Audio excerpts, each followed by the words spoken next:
किसने कहा कि चमत्कार नहीं होते? जरा मुझे करीब से देखो। जी हाँ दोस्तों, इस वीडियो में आप मुझे करीब से देखें। मैं आपके लिए लेके आया हूं एक्टिव पैसिव वॉइस की एक ऐसी चमत्कारी वीडियो जिसको फॉलो करने के बाद एग्जाम में सिर्फ ऑप्शन देख के आप 2 सेकंड में आंसर निकालोगे। मेरे साथ बने रहें वीडियो के एंड तक और सीखें ये चमत्कार।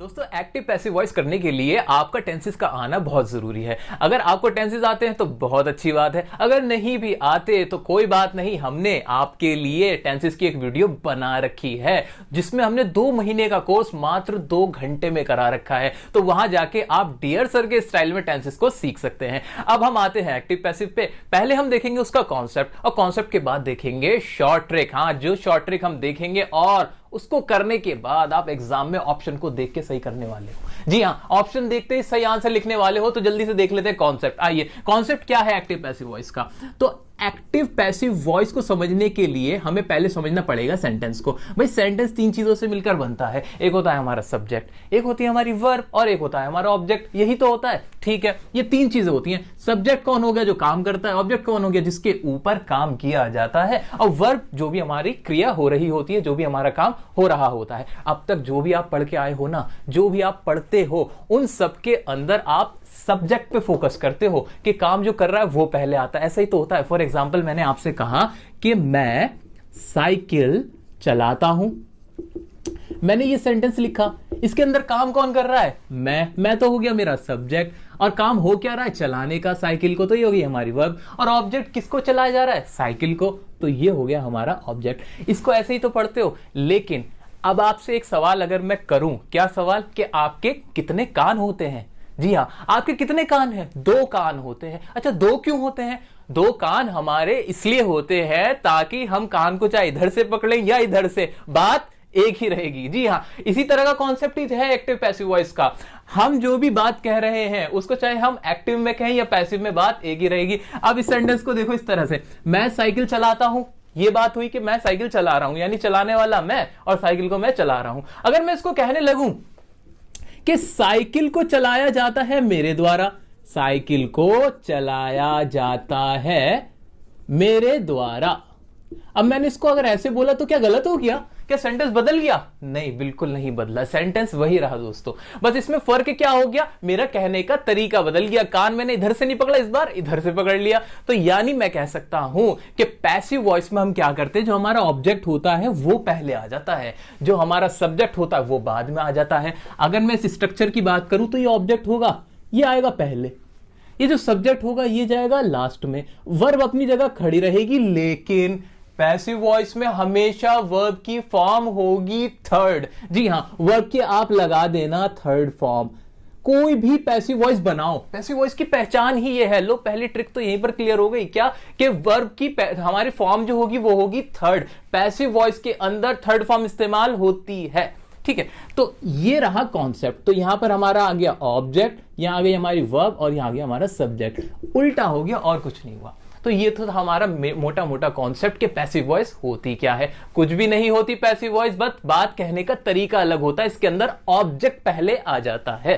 तो अब हम एग्जाम्पल देख सकते हैं। जैसे मैंने आपसे कहा, मैं एक खत लिखता हूं। यहां पर सेंटेंस था, मैं एक खत लिखता हूं। खत लिखने वाला कौन? मैं। लिखा क्या जा रहा है? खत, यानी वो हुआ ऑब्जेक्ट। मैं इसको कह सकता हूं, एक खत लिखा जाता है मेरे द्वारा। तो ये क्या हो गई? हमारी पैसिव वॉइस। ऐसे ही मैं कह सकता हूं कि हम खाना खा रहे हैं, और पैसिव क्या बनेगी इसकी?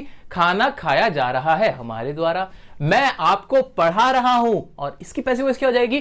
कि आपको पढ़ाया जा रहा है मेरे द्वारा। ठीक है, तो सब ये हमने क्या करा, एक्टिव पैसिव को इसको हम चेंज करते गए। ये तो थी हिंदी की बात। अब आ जाते हैं हम अपने एग्जाम के अंदर। एग्जाम में आपको एक एक्टिव का सेंटेंस होगा, उसको कहा होगा कि इसको पैसिव में बदल दो।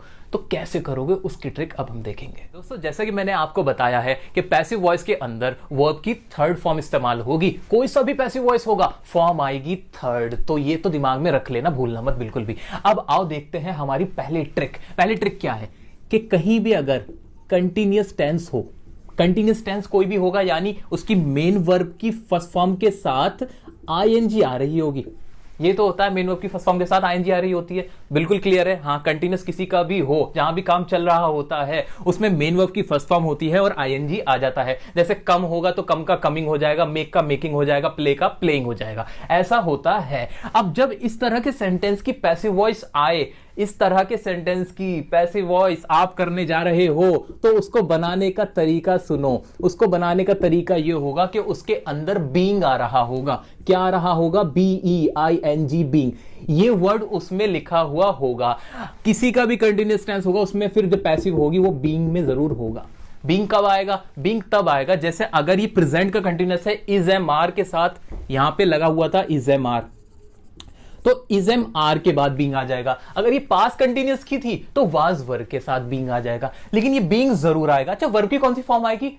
हाँ, वर्ब की तो थर्ड फॉर्म ही आएगी, तो वो तो सोचने वाली बात ही नहीं है। हमें बस ये वर्ड याद रखना है कि अगर कंटिन्यूअस का एक्टिव वॉइस है और पैसिव वॉइस का हम ऑप्शन ढूंढ रहे हैं, तो हम वो वाला ऑप्शन देखेंगे जिसमें बीइंग आ रहा है और उसको करेक्ट कर देंगे। आंसर मिल गया आपको सही और आपको मार्क्स मिल गए। आओ चलो एग्जाम्पल देखो, जल्दी से आ जाते हैं, एग्जाम्पल देखते हैं। मैं यहां पे आपको लिख देता हूं एक, यहां पे लिखते हैं हम एक एक्टिव वॉइस का एग्जाम्पल। एग्जाम्पल हो सकता है जैसे we are playing cricket.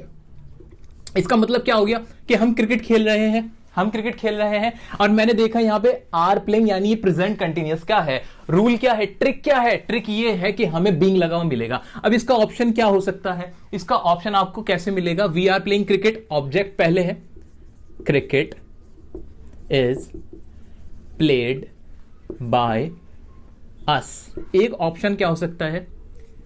Cricket was played by us. एक ऑप्शन है आपका वी हैव प्लेड क्रिकेट, और लास्ट ऑप्शन है आपका cricket is being played by अस।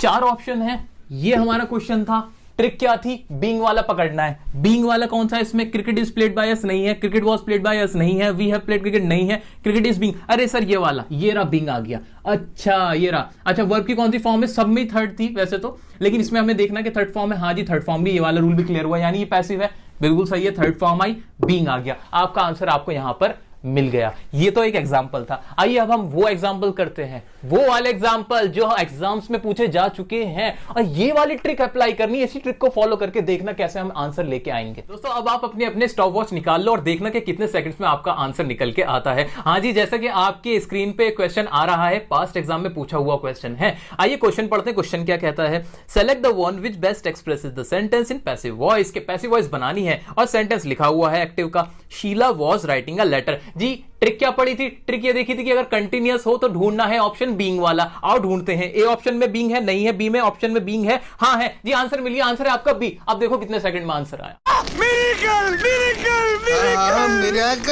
जी हाँ, अब आप देख लो कितने सेकंड में आया आपका आंसर। आंसर हमने ढूंढ लिया बिल्कुल। अच्छा, अब एक चीज देखनी है आपको, वो चीज ये है कि डी ऑप्शन में भी बीइंग आ रहा है। अरे सर इतने इंटेलिजेंट तो आप हो कि हमारा जो सेंटेंस है, जो क्वेश्चन है, वो पास्ट टेंस में था, तो पास्ट की पैसिव वॉइस पास्ट में ही तो बनेगी, जबकि डी में हमारा इज आएगा जो कि प्रेजेंट है, इसलिए डी ऑप्शन हमारा बिल्कुल नहीं होना। तो ये तो कॉमन सेंस की बात थी। तो देखा कितनी आसानी से हमने ट्रिक को फॉलो करा, आंसर निकाला। एक और क्वेश्चन देखेंगे अभी।